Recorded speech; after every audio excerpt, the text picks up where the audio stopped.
Até amanhã. Obrigada, Carol. Beijo. Boa tarde para você que agora segue assistindo Falando Nisso, dessa quinta-feira. Hoje a gente vai falar sobre saúde. E a saúde, ó, daqui, ó, do nosso estômago. Tem gente que tem tanta dor de estômago, né? Eu confesso que já passei muito por isso, viu? E você em casa, também sente dor de estômago? Qual que é o exame que a gente precisa fazer para saber o que está acontecendo também? É normal a gente ter dor de estômago sempre? Aliás, deixa eu mandar um beijo para vocês assistindo a gente também pelo nosso YouTube. Ah, verdade. Muita gente está no YouTube acompanhando a gente. É. Fica com a gente no programa. Vamos segurar essa audiência, todo mundo aí do BC1, para a gente realmente aprender bastante sobre dor de estômago. Mas também tem outros assuntos no Falando Nisso. Bora ver.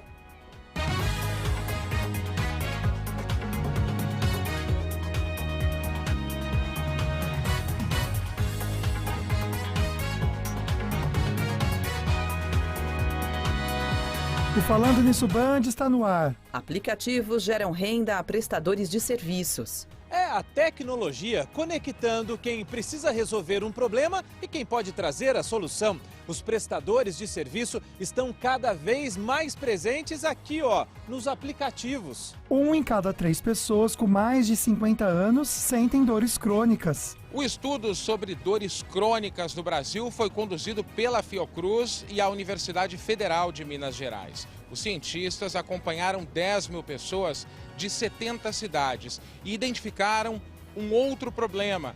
1/3 delas usa opioides, analgésicos com grande potencial de causar dependência química. E no estúdio vamos falar sobre endoscopia e a importância desse exame para a nossa saúde. Quinta-feira, dia 4 de janeiro, o Falando Nisso Band começou.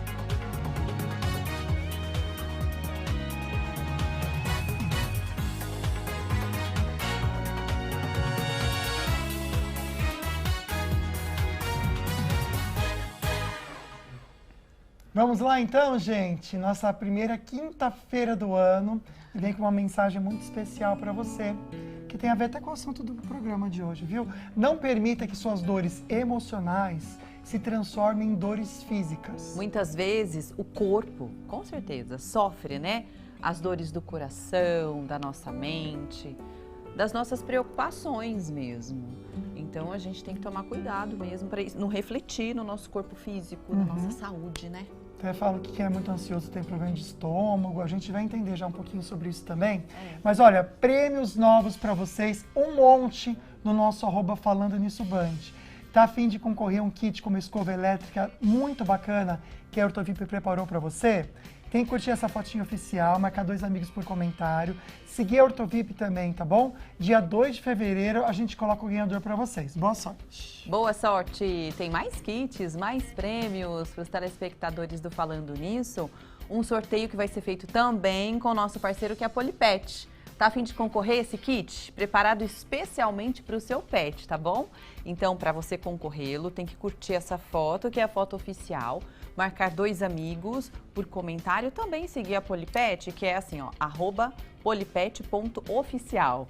Dia 29, não, é isso mesmo? Dia 2. 2, é isso mesmo, dia 2 de fevereiro.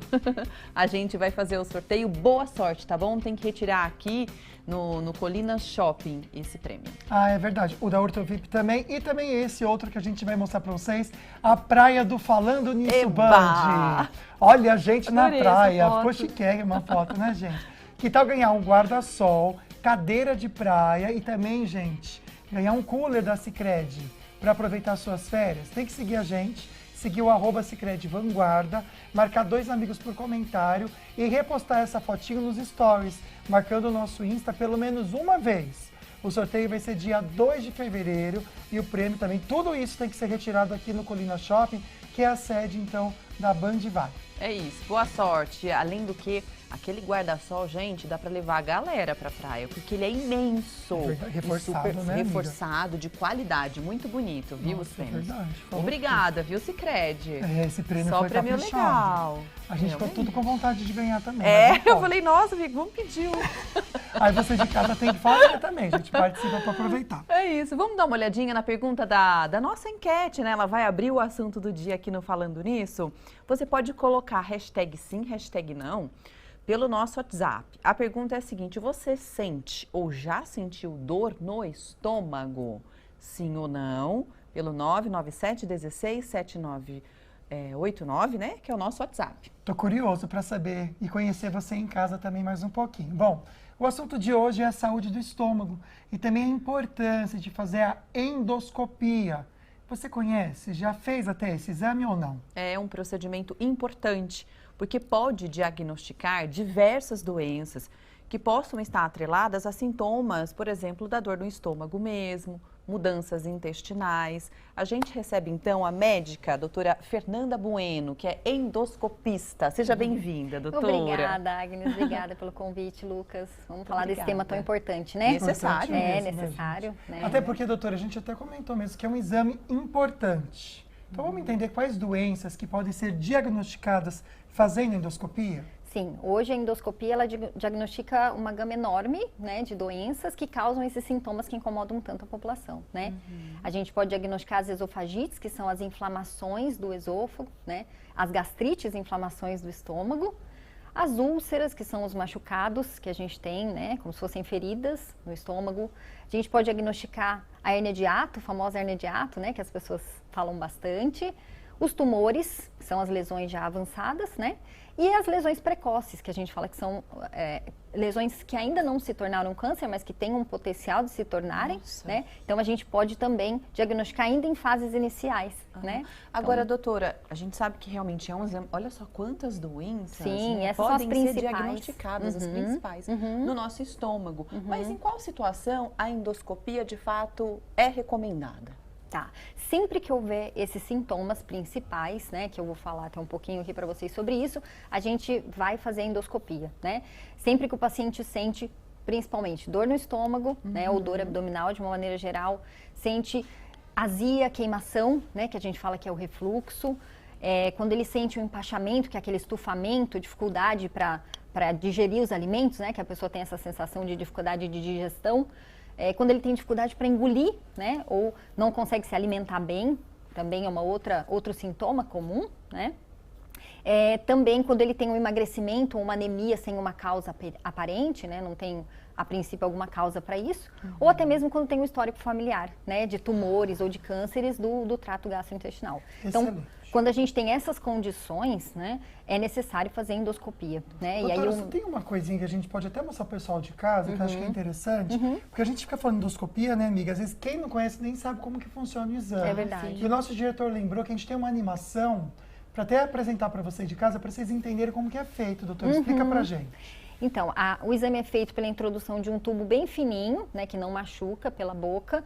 Na ponta desse tubo tem uma câmera e essa câmera, ela entra e a gente vai olhando, né, toda essa parte da mucosa do estômago, do esôfago e do duodeno.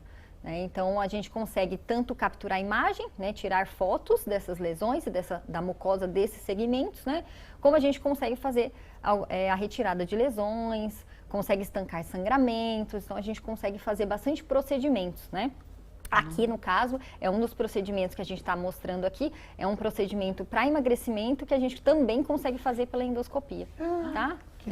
Que a gente reduz o estômago. Esse vídeo pela endoscopia. Nossa, eu nunca ouvi falar. É muito interessante. A gente pode depois um dia falar sobre isso também. Então hoje eu falo, a endoscopia ela é diagnóstica, ela é preventiva e ela é curativa. Olha, tem até aquele balão que vocês colocam pela endoscopia, não tem? Você já viu esse balão? Nossa, nunca vi. É balão intragástrico. Como é que fala? Intragástrico. Ele fica dentro do estômago, né? Imagina, para ajudar o eles colocam um balão emagrecimento. murchinho, enchem lá com o líquido lá. Para poder ajudar na redução do Isso, a peso. pessoa, porque imagina, Isso aí o estômago vai ingere estar menos mais cheio. alimento, porque ele já vai estar preenchido com o balão. Tudo pela endoscopia, Tudo mas pela hoje, no endoscopia. caso, a gente está pensando em endoscopia como um exame. Isso, como a um gente exame. não tá... E eu achei né? interessante que a doutora falou que ele é, além de diagnosticar, serve também como um exame preventivo, né? Sim, Existe uma sim. idade, por exemplo, específica que é recomendada Sim. para a primeira endoscopia, pensando na questão de prevenção de doenças, Sim. doutora? Na verdade, Agnes, não há uma idade recomendada atualmente para endoscopia, mas existe para colonoscopia, que é o exame do intestino, né? Então, a gente aproveita essa idade que é recomendada para se fazer a colonoscopia, que é 50 anos, né? Então, hoje, todas as pessoas com 50 anos ou mais devem fazer a colonoscopia, a gente aproveita e faz a endoscopia. A endoscopia ela é mais recomendada quando há sintomas, tá? Então, sempre que há um sintoma, a gente vai fazer a endoscopia. Mas, se o paciente vai fazer uma colonoscopia preventiva, a gente aproveita e faz, mesmo sem sintoma, a endoscopia nessa idade.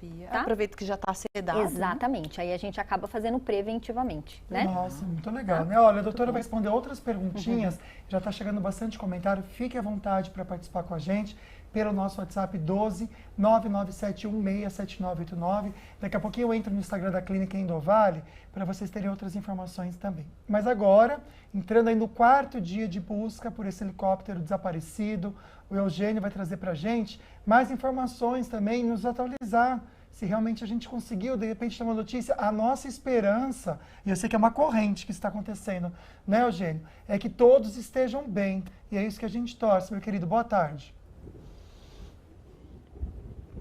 Boa tarde para você também, Lucas, Águida, a todos que nos acompanham no Falando Nisso. Isso mesmo, a esperança, a positividade, ela acompanha até mesmo as equipes de busca, tanto que são usados equipamentos de última tecnologia, focados em encontrar pessoas vivas em situações aí de emergência, em situações em áreas de difícil acesso. Por exemplo, nós estamos aqui no terminal aeroportuário de São José dos Campos, né, Urbano Stampf, porque daqui partem as aeronaves, né? Aqui está sediada as atividades da Força Aérea Brasileira, é daqui que parte a aeronave que faz essas buscas, né? Que é a SC-105 Amazonas, uma aeronave com equipamento, por exemplo, radares de longo alcance, também tem equipamentos de infravermelho. Esses equipamentos conseguem, por exemplo, encontrar pontos de calor até mesmo debaixo das árvores. Lembrando que as buscas estão acontecendo em uma região de mata bastante densa, região da Serra do Mar também, aqui pontos altos do Vale do Paraíba. Essas buscas acontecem, por exemplo, na região de Paraibuna, também Natividade da Serra,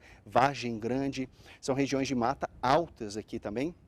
Então, a represa que abrange a região. Então, essas buscas elas acontecem tanto na mata quanto na água também, Lucas. Estamos falando aí das buscas por um helicóptero, é um Robinson 44, que partiu do Campo de Marte no domingo, na capital paulista, com destino à Ilhabela. 4 pessoas estão nessa aeronave, né, que ainda não foi encontrada, né? São 3 tripulantes e o piloto da aeronave, né? Então, eles estão sendo procurados desde então. Hoje é o 4º dia de buscas, como você falou, e além dessa aeronave da Força Aérea Brasileira que parte aqui do aeroporto de São José dos Campos, que é a SC-105 Amazonas, de ponta, uma aeronave de última tecnologia, também ajuda nas buscas por ar a Polícia Militar, através da base de aviação. Também o helicóptero Águia, bastante conhecido nas ações aqui da região, também parte de São José dos Campos, mas nesse caso do CPI-1, o Comando de Policiamento da Polícia Militar de toda a região, que fica sediado em São José dos Campos, nas marginais da rodovia Presidente Dutra. Esse helicóptero, inclusive, o helicóptero Águia, ele já sobrevoou hoje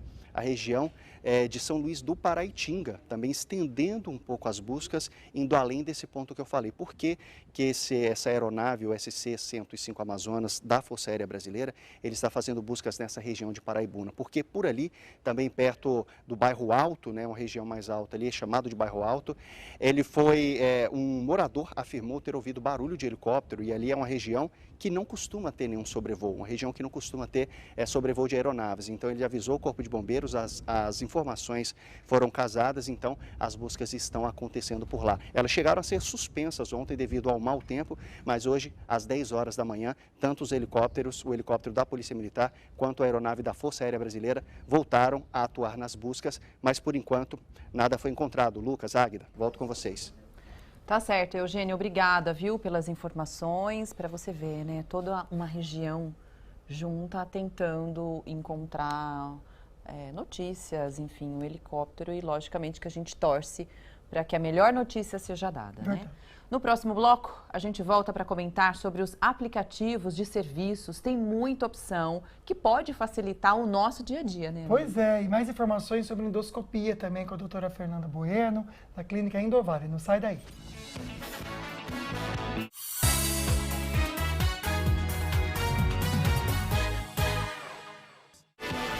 Já estamos de volta agora com uma notícia importante. Aumentou o número de plataformas que conectam prestadores de serviços e clientes. Pois é, se você tem algum serviço para oferecer, esses aplicativos são uma forma de gerar ou até complementar a sua renda. Hoje são 8 cachorrinhos na casa da Sandra. Há 8 anos ela hospeda pets em casa e com o serviço fatura em média R$5.000 por mês. Parte dos clientes dela vem por um aplicativo que aproxima os hóspedes e os anfitriões. Eu não preciso me preocupar com o pagamento. O pagamento é todo feito, todo mediado pelo aplicativo. A minha preocupação, ou a minha parte, é a melhor, que é ficar com eles, cuidar dos bichos. É a tecnologia conectando quem precisa resolver um problema e quem pode trazer a solução. Os prestadores de serviço estão cada vez mais presentes aqui, nos aplicativos. Estima-se que no Brasil 1,5 milhão de pessoas trabalham por meio das plataformas digitais. Desses, 77% trabalham por conta própria e 9% são empregados do setor privado sem carteira assinada.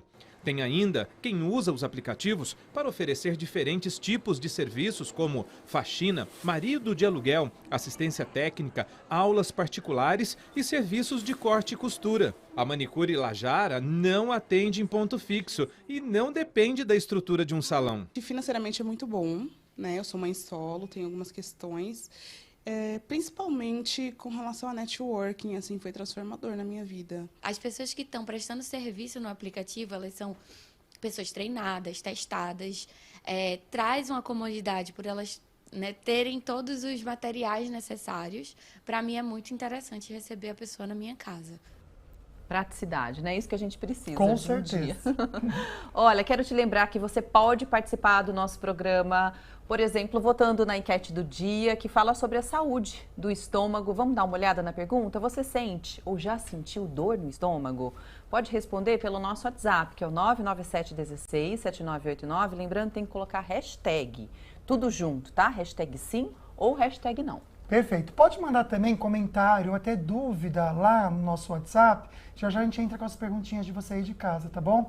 Quem vai responder pra gente é a médica endoscopista Fernanda Bueno. Que bom a gente poder conversar de um assunto tão importante, porque agora a gente vai falar, gente, de uma das doenças mais comuns do estômago, que é a úlcera, que é provocada pela bactéria H. pylori. Não sei se você já conhece, eu já ouvi falar nessa bactéria, mas algumas curiosidades que a gente pode passar para o pessoal de casa. Isso, olha, segundo a Organização Mundial da Saúde, mais da metade da população mundial tem H. pylori, mas não desenvolve a doença. Vamos entender melhor o porquê que isso acontece, doutora?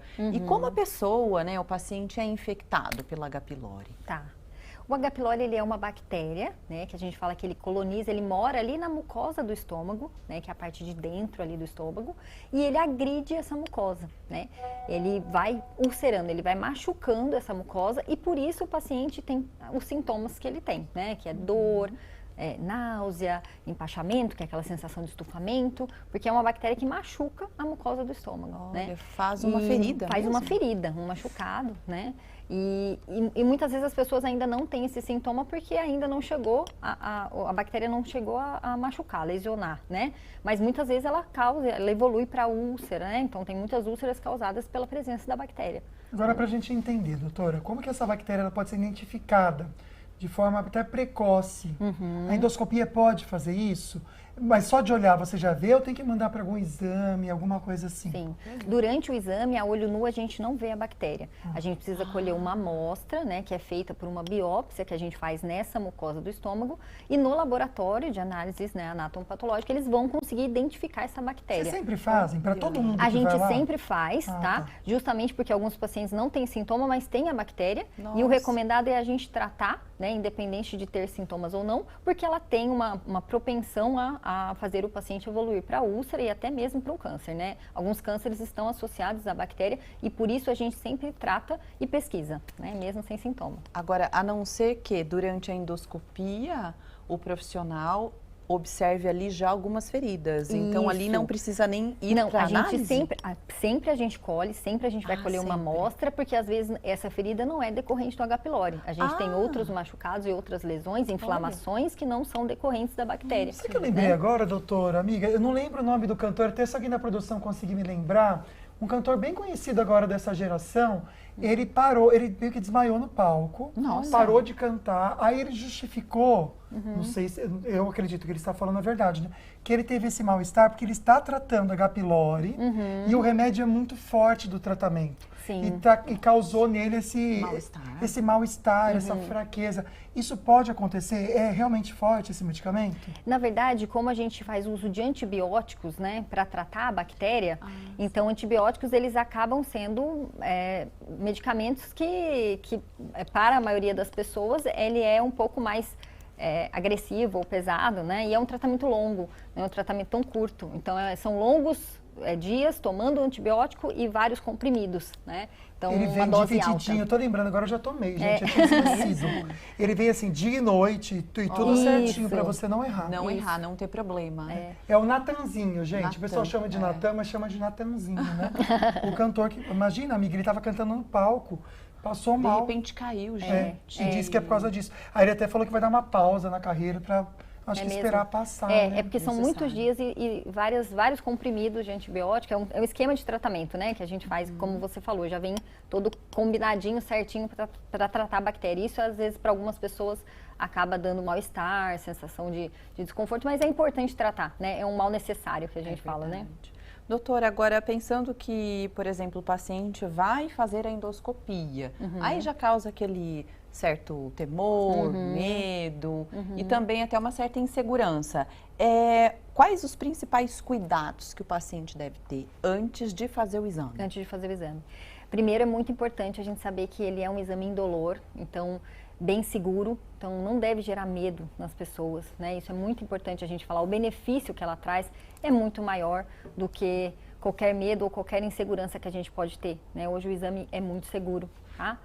E é muito importante que antes do exame, no dia anterior ao exame, o paciente faça a ingestão de comidas leves, tá? Evitar alimentos de difícil digestão, principalmente verduras, grãos, carne vermelha, né? Porque é muito importante o estômago estar bem limpinho para a gente conseguir examinar bem e avaliar tudo, né? Então a gente pede comidas leves no dia anterior. Também é muito importante não ingerir bebida alcoólica no dia anterior, tá? E o jejum de 8 horas, inclusive para que a gente tenha o estômago bem limpo, e não corra o risco de ter resíduos, né, durante o exame, a gente tem que ter 8 horas de jejum absoluto, inclusive de líquidos, tá? Isso é muito importante. Sem isso, a gente não pode fazer a sedação, que é o medicamento que a gente vai fazer durante o exame para o paciente dormir, né? Então, a gente só pode sedar se houver um jejum absoluto de 8 horas. Tá? Doutora, a gente está com bastante participação, então a gente vai até adiantar um pouquinho, já colocar aqui agora nesse bloco, para você ir de casa, porque a gente até valoriza você que está participando com a gente, e a doutora pode responder como prestação de serviço você aí de casa. Vamos colocar então, Leone, a primeira perguntinha da Fátima de Tremembé. Um beijo, Fátima. Tenho úlcera gástrica e faço endoscopia a cada 2 anos, ou até mesmo antes. Doutora, como que é? Porque, por exemplo, eu também já tive úlcera e já tive gastrite. Fiz tratamento. Como que é? Fiz tratamento, melhorei, senti umas coisas estranhas no final do ano agora, vou ter que marcar uma endoscopia novamente, mas não pode esperar sentir a dor, né? De quanto tempo tem que ser? Isso é muito individualizado, tá, Lucas? Eu não vou falar uma regra geral aqui, porque o médico que acompanha esse paciente que vai determinar esse tempo, tá? Mas geralmente quem já teve esse histórico de úlcera, a gente tende a fazer um tempo mais precoce mesmo, até porque se a úlcera for decorrente do H. pylori, o paciente pode ter reinfestações, tá? Então não é que porque eu já tratei, eu não posso adquirir mais a bactéria, tá? Não, muitas vezes a gente tem reinfestações pela bactéria e por isso a gente já fica um pouco mais esperto com esse paciente, tá? Mas é muito individualizado dependendo de sintomas e do histórico do paciente, tá? Legal, então tem que voltar, hein, amiga? Tem que voltar, sim, não deixe de fazer. Né? Eu amo fazer endoscopia, gente, é tão gostoso. Quando ela fala, eu vou contar até 10, aí ela vigia que o negócio de dormir, é tão, gente...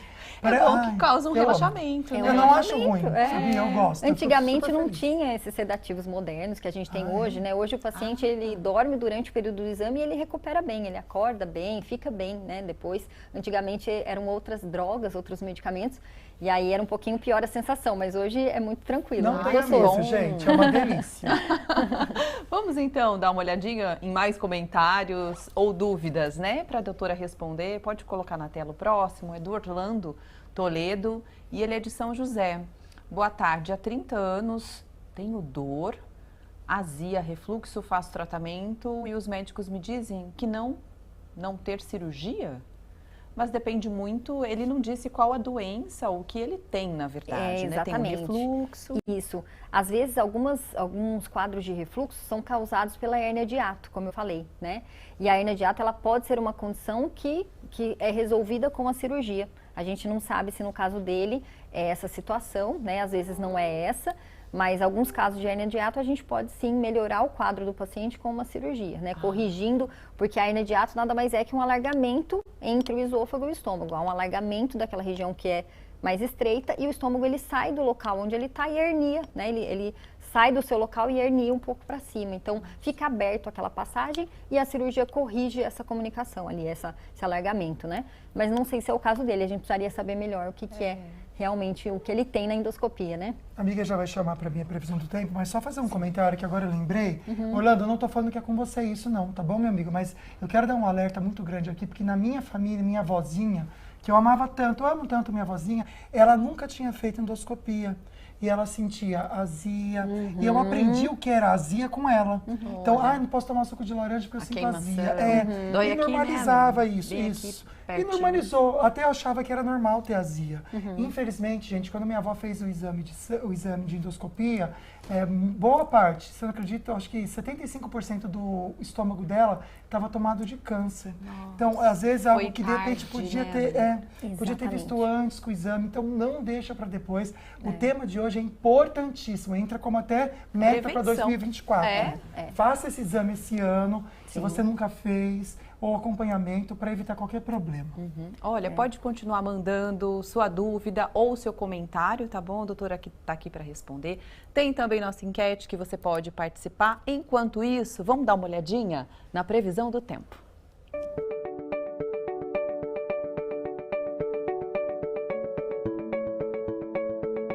Hoje em Aparecida, a máxima é de 27 graus, o mesmo em Ilhabela, com céu nublado e chuva fraca. Em São José dos Campos, a máxima é de 29 graus, com previsão de chuva fraca, o mesmo em Taubaté, batendo a máxima de 29 graus. Em São Sebastião e Piquete, as máximas chegam a 27 graus, em São Sebastião com chuva fraca e em Piquete com tempestades. Caraguatatuba hoje bate máxima de 29, com chuva fraca também amanhã, máxima de 26, e sábado máxima de 27, com possibilidade de chuva fraca. Domingo máxima de 27 e segunda sol entre nuvens, a máxima chega a 29.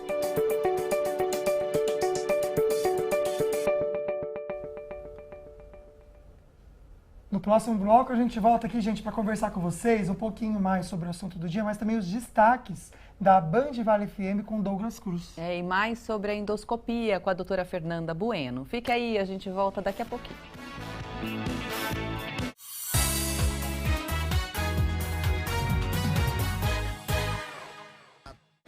De volta com um tema tão importante hoje. A médica endoscopista Fernanda Bueno está respondendo dúvidas sobre a saúde do estômago, a importância também do exame de endoscopia. Não sei se você conhece ou não esse exame tão importante. E tem a enquete para você participar também. Aliás, a gente vai ver agora o resultado parcial da nossa enquete, que você responde pelo nosso WhatsApp, que é 12 997 16 7989. A seguinte pergunta para a gente conhecer você um pouquinho mais é a seguinte. Vamos lá. Você sente ou já sentiu dor no estômago? Hashtag sim, hashtag não. Eu acho que a maioria vai ser sim, amiga. O que você acha? Também acho que sim. Vamos ver, então? Vamos olhar. Nossa, 100%. Nossa, gente, até eu me surpreendi agora. Eu achei que fosse dar uns 80. Eu o negócio tá pior do que eu imaginava. Nossa, muita gente, né? Eu tô risada porque eu sinto também, tá, gente? Me compadeço de você. Eu também, já senti. Já senti, mas acho que a minha dor no café às vezes faz mal, né, amiga? De baixa qualidade, né? É uma piada interna aqui entre nós dois, tá, gente? Ninguém vai entender. Ninguém, desculpa. Ninguém vai entender. A gente tá... Olha, vamos voltar pro assunto. Desculpa, amiga, eu não consegui me segurar. É que a gente adora café, a gente reconhece.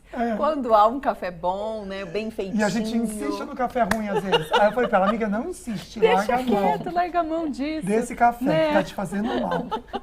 Essa conversa realmente aconteceu. Aconteceu. Acho que umas 2 semanas. É verdade. Enfim, vamos lá, desculpa. Vamos lá, então, conversar com a doutora Renata Bueno.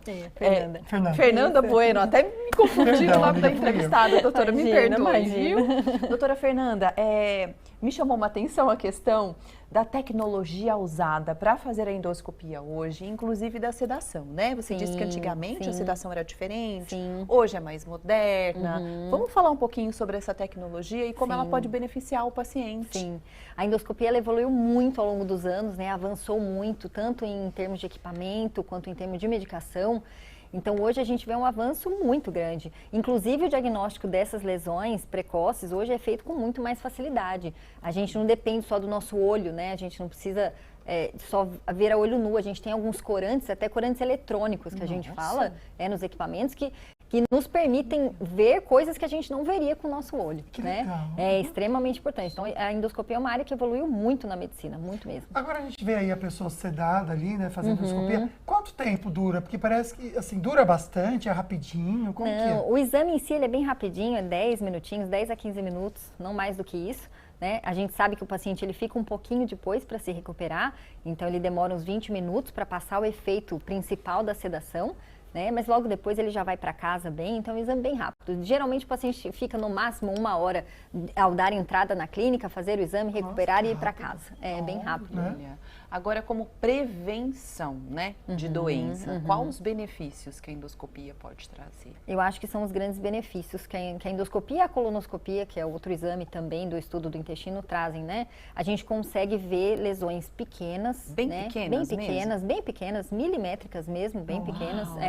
As principais são os pólipos, que é como se fossem verruguinhas, né, que a gente consegue ver, e a gente retira para que elas não evoluam para uma doença maligna, né? Ou mesmo quando a gente tem tumores precoces, que a gente fala que são em estágios iniciais, a gente consegue ressecar essas lesões, tirar esses tumores antes que eles sejam invasivos, né?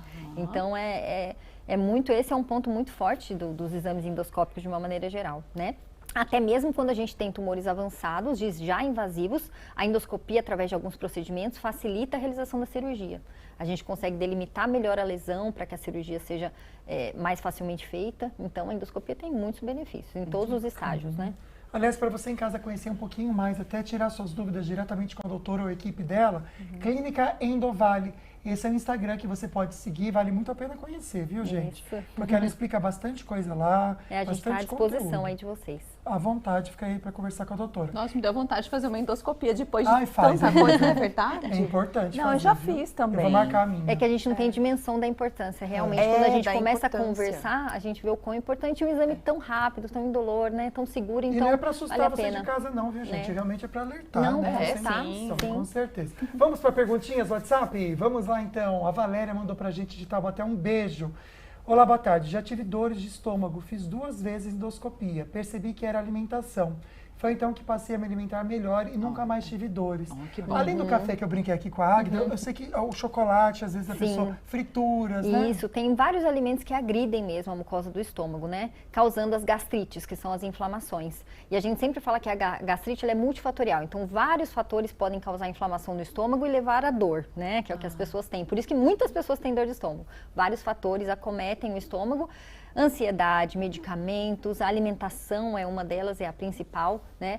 E isso geralmente causa inflamação e causa dor. Então, melhorando a alimentação, sem dúvida nenhuma que melhora, sim, essa inflamação do estômago e o bem-estar da pessoa.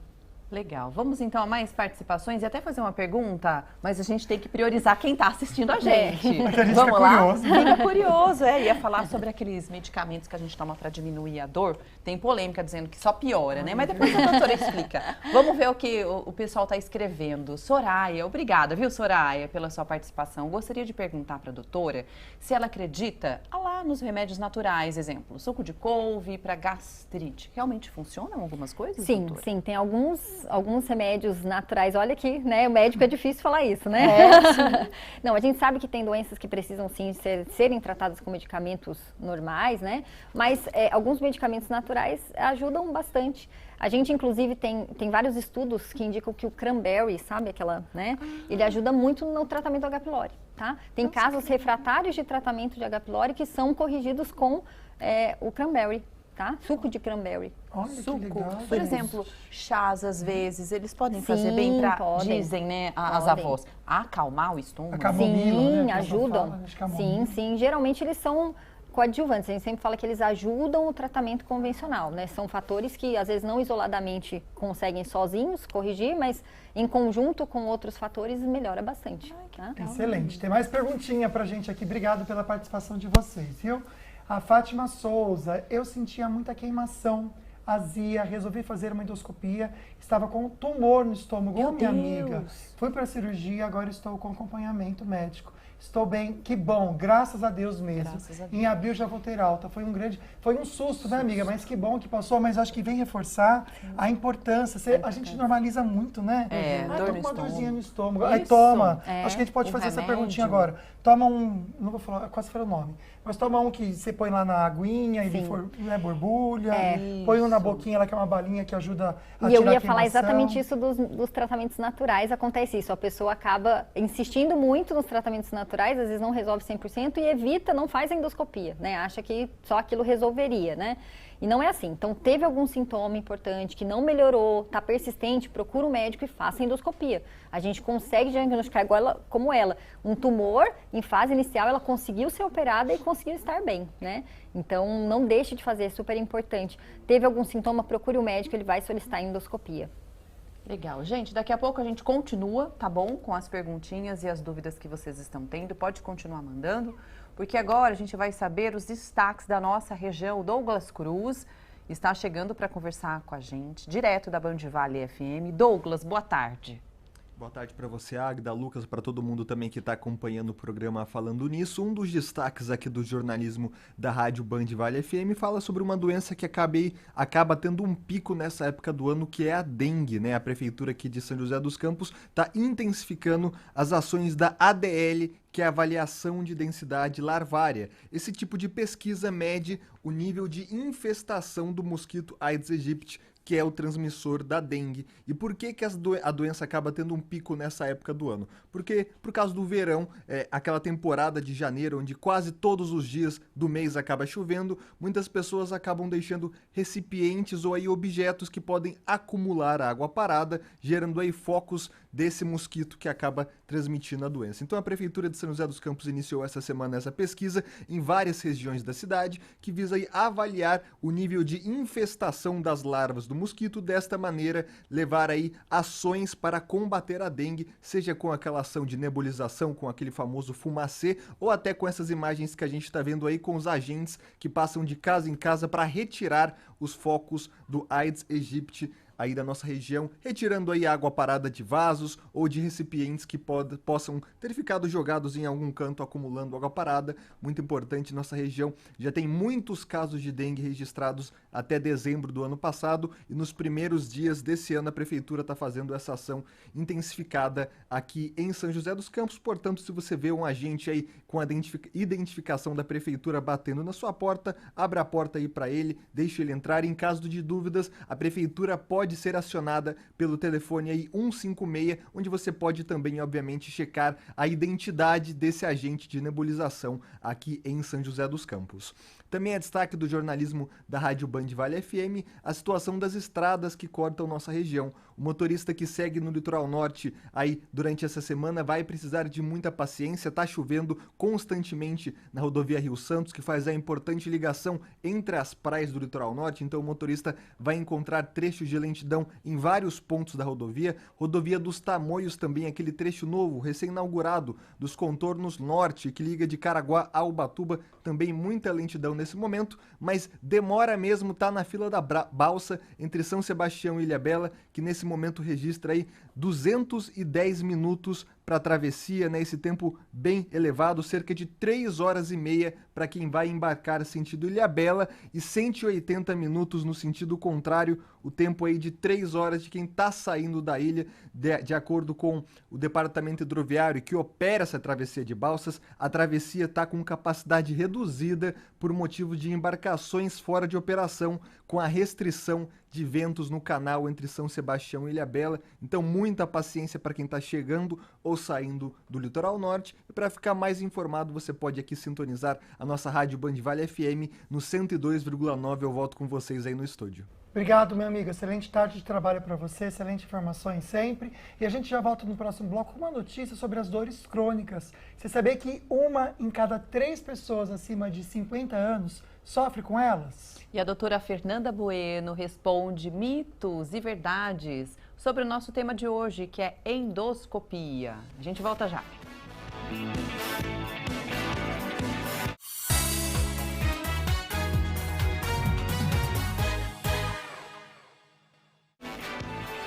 Já estamos de volta agora com uma super dica para você. A Ortovip todo mundo já conhece, que é uma clínica especializada em tratamento odontológico, que completa 23 anos de atendimento em São José dos Campos, atendendo também todo o Vale do Paraíba. E o diferencial da clínica está em soluções para os problemas de saúde bucal e estética facial, com atendimento realizado por profissionais especialistas e experientes, que se inicia na infância com a prevenção e acompanhamento do desenvolvimento dentário e crescimento facial. Já para os pacientes adultos, uma combinação completa de tratamentos estéticos, como clareamento dos dentes, facetas em porcelana e reabilitações para aqueles que perderam os dentes, com a prótese sobre implantes. Pois é, né? Na estética facial, os procedimentos de harmonização são realizados com compromisso, responsabilidade e qualidade técnica para um sorriso perfeito em harmonia com a face. Uma combinação perfeita para quem quer sorrir, realçar a beleza facial. Você quer ter um sorriso em harmonia com o seu rosto? Nós indicamos a Ortovip. Pois é, gente. Ortovip construindo sorrisos em harmonia com a face, realçando, sim, a sua beleza. Vamos falar sobre dor, né? Dor crônica constante. Esse é um problema que atinge 1 em cada 3 pessoas acima dos 50 anos no país. Que amiga. sério, né, gente? É. O que pode ser feito, então? A gente vai ver na reportagem. Ela é invisível, mas acompanha muitos brasileiros. Em cada grupo de 100 pessoas com mais de 50 anos no país, 37 têm algum tipo de dor crônica. Entre as mulheres, a incidência é maior. A Heloísa tem fibromialgia, doença reumática que causa dores fortes em várias partes do corpo. É muito difícil a gente conviver com dor e a dor é 24 horas. O estudo sobre dores crônicas no Brasil foi conduzido pela Fiocruz e a Universidade Federal de Minas Gerais. Os cientistas acompanharam 10 mil pessoas de 70 cidades e identificaram um outro problema. 1/3 delas usa opioides, analgésicos com grande potencial de causar dependência química. E é um grande risco do que nós temos, que é a automedicação, porque precisa ter a indicação adequada, correta, e isso inicia com o diagnóstico. O estudo vai servir de base para uma nova política do SUS no tratamento de pacientes com dores crônicas. Esta ONG, em Porto Alegre, oferece atendimento que não está ainda disponível no sistema público, como ginástica e yoga. Para a Tânia, é melhor do que remédio. Ficar em casa parada vai doer mais, porque daí tu te concentra na dor e não nas atividades. As pacientes deste grupo recebem acompanhamento psicológico. Elas também se reúnem para compartilhar os desafios e aprendem juntas a enfrentar a dor crônica. É tão importante quanto, eu tratar o aspecto físico, eu tratar o emocional. É importante também a gente tratar e cuidar do nosso estômago, fazendo exames preventivos, como a endoscopia, que é um exame também para prevenir doenças.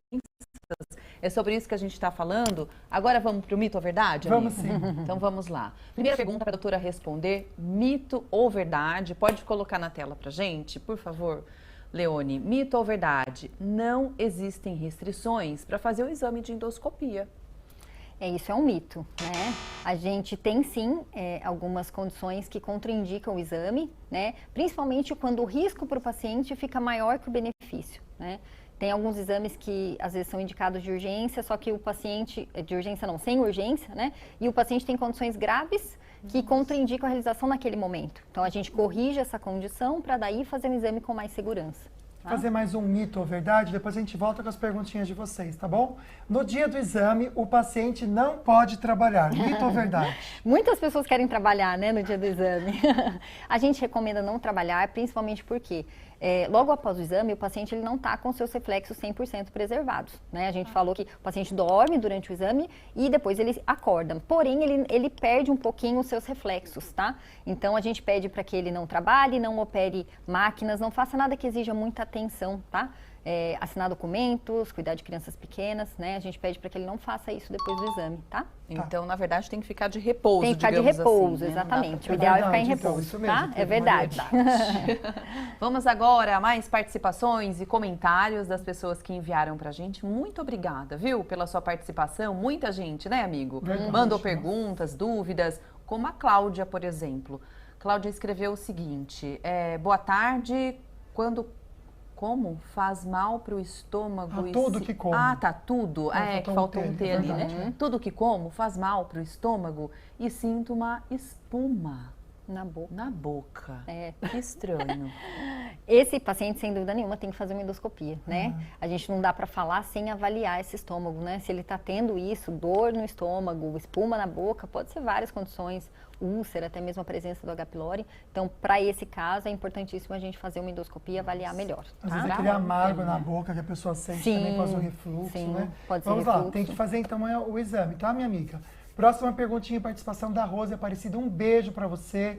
Ótima tarde, Lucas e Águida. Gostaria de perguntar para a doutora sobre o pâncreas ectópico. Isso. O que é isso? Ela é uma condição que gera muita dúvida e muito medo nas pessoas, né? Não é tão comum, porém a gente vê em alguns pacientes. Na verdade, isso é uma condição que nasce com a pessoa. São algumas células que não são do estômago, que são do pâncreas, que se alojam no estômago, tá? Falando de uma maneira bem superficial, sim, tá? Favor, mas é uma condição benigna, tá? Então a pessoa nasce com essas células ali do estômago, ectópico por quê? Porque ela era de outro local e se implantou ali, na formação do embrião, tá? Então a pessoa já nasce com essa condição e ela vai carregar essa condição para o resto da vida, tá? Então o pâncreas ectópico ele não é uma lesão maligna e nem que oferece risco de malignidade, tá? Ela nasce com isso e vai viver com isso. Interessante. Tá? Vamos então para mais participações. Pode colocar na tela Neide Batista. Boa tarde, tudo bem? Tudo bem. O que causa os pólipos gástricos, doutora? Bom, falar um pouquinho o que é o pólipo, como a gente estava falando antes, é uma verruguinha, tá? Que é uma bolinha. Ela cresce em todo o estômago, em todas as partes do estômago, e a gente precisa retirar sempre que a gente vê, tá? Esses pólipos, depende muito, tem vários tipos de pólipo, e essa análise de qual tipo é feita pelo laboratório, por isso que sempre que a gente vê um pólipo, a gente retira, tá? Alguns têm a tendência a evoluir para malignidade, mas a maioria deles não, tá? Tem muitas linhagens de pólipos que são benignas. Então, por isso que a gente precisa retirar e mandar para análise, tá? Excelente. A Cida mandou perguntinha pra gente também. Interessante a pergunta da Cida. Se você não cuidar da gastrite, pode causar um câncer? Depende do tipo, tá? Como a gente falou, as gastrites causadas pelo H. pylori, né, podem sim ter uma propensão a virar câncer, mas eu tenho medo de falar isso também, as pessoas acharem, eu tenho gastrite, eu vou ter câncer. Sim. Não é isso, tá? A gente precisa avaliar caso a caso e ver, com o passar do tempo, essa gastrite pode sim gerar condições, como as úlceras, que levam à formação do câncer, tá? Bora para mais perguntas para a doutora responder aqui ao vivo para a gente. A Wanda também mandou. A última endoscopia que fiz deu refluxo, gastrite e acho que deve ser a hérnia, né? Hérnia. Ontem tive uma crise de dor de estômago com vômito. Eu faço a cada ano endoscopia. O ano passado não fiz. Melhorei da dor, mas estou com muita dor de cabeça. É um quadro bem florido, né? Que a gente fala tem vários sintomas aí envolvidos. O ideal é procurar um médico, eu acho que são muitos sintomas associados, né? Só a gente ouvindo assim, é difícil a gente avaliar e falar. Acredito que o mais importante é você procurar um médico para ele conseguir te examinar, ver as suas endoscopias anteriores, né? E talvez solicitar novos exames que às vezes nem estão relacionados ao estômago, tá? Olha, os contatos da clínica Endovale estão passando por aqui, atende praticamente todos os convênios, tá bom? Acho que é um ou outro que fica de fora, vale a pena então consultar o Instagram e todos os outros contatos. Próxima perguntinha é da Maria Lúcia. Maria Lúcia, ela diz que tem esofagite crônica. Ai, que dor. Dói, né, amiga? Eu já tive. Já fiz 2 cirurgias de hérnia de hiato sem sucesso. Hoje controlo com alimentação saudável e faço endoscopia 2 vezes por ano. Ai, Maria Lúcia, pior que é uma dor tão ruim, esofagite. A esofagite, ela nada mais é que esse ácido do estômago que sobe, principalmente em pacientes que têm hérnia de hiato, esse ácido ele sobe e queima mesmo a mucosa do esôfago, tá? A gente estava até conversando aqui no nosso break que essa presença do ácido no tecido do esôfago faz com que esse tecido mude, ele se transforme em células que podem levar ao câncer. Nossa, por isso que é tão importante a gente corrigir quando tem uma hernia de hiato grande, né, que cause refluxo importante, para que não ocorra essa transformação para células que podem levar a um câncer, tá? Legal, então, doutora. Vamos então a mais participações. Agora a gente vai ver a da Daniela Domingues. Boa tarde, eu gostaria de perguntar para a doutora Fernanda. Eu fiz uma endoscopia e tirei pequenos pólipos. Sentia muita queimação, dor no meio do peito, mas eu não tomei nenhuma medicação. Só mudei minha alimentação, parei de sentir esses sintomas. Será que só com a alimentação não tenho mais refluxo? Será que só com a alimentação eu não tenho mais refluxo, né? Aqui são duas condições. Então, os pólipos geralmente não dão sintomas, tá? Por isso que a gente fala que é importante fazer endoscopia preventivamente, porque a gente vai olhar e ver que tem a presença do pólipo, que geralmente não dá sintomas. No caso dela, como ela melhorou com a alimentação, o refluxo dela pode sim ter a ver com a alimentação. Alguns alimentos aumentam a produção ácida do estômago e isso faz com que a pessoa tenha mais refluxo. Então, aqui são duas coisas, o pólipo, que é um achado de exame, e o refluxo, geralmente causado por uma má alimentação, que aumenta o ácido do estômago. Tá? A gente vai rapidinho encerrar com a participação, então, última aqui do Alex, comentando o seguinte. Boa tarde, meu irmão pensava ter gastrite e falecer por causa de uma varizes no estômago ter estourado. Meu Deus, os médicos não diagnosticaram a tempo. Como saber do resultado para não acontecer como o meu irmão? Nossa, lamento muito, Alex. Sim, tá vendo? A pessoa tende a deixar para depois de fazer o exame, igual ele, ela achou que era uma gastrite, achou que tomava um remedinho, e foi deixando. A variz de esôfago, ela é uma condição que pode acontecer, principalmente em pacientes que têm problema no fígado, isso gera a formação de variz, igual da perna, a gente tem essas varizes no esôfago, tá? E o risco dessa variz é o quê? Ela romper e gerar um sangramento que pode levar a óbito, né? Às vezes são sangramentos vultuosos, são sangramentos grandes. Então é importante saber que se tem variz para tratar essa variz para ela não sangrar. Igual a gente faz com o tratamento da perna, tá? E na endoscopia é possível verificar. É possível verificar e tratar. A gente trata essa variz de forma precoce também. A gente vê desde ela pequenininha até ela ficar um cordão grande, que a gente fala, e a gente trata essa variz por endoscopia, tá? Então ela não vai evoluir com esse sangramento. Bom, muito importante essa pergunta. Perfeito. Viu? Olha, clinicaendovale.com.br é o site. Também o nosso @Clínica Endovale para você saber mais, conversar aí com a equipe da doutora e se cuidar, que o programa de hoje foi informativo, mas também um alerta para você. Foi demais. Doutora, a gente agradece muito. Eu que agradeço. Muito obrigada pelo convite. Adorei participar. Foi ótimo. Tá? Até mais. Amanhã é sexta-feira e tem Falando Nisso. Vamos ver qual vai ser o nosso assunto. Amanhã, sexta-feira, dia 5 de janeiro, estarei falando no programa Falando Nisso sobre medicações de tarja pretas. É um assunto de extrema importância e eu espero você por lá. A gente fica por aqui, ó. Um beijo no seu coração. Obrigada, viu? Fica com Deus. Uma boa tarde. Até amanhã. Tchau, tchau.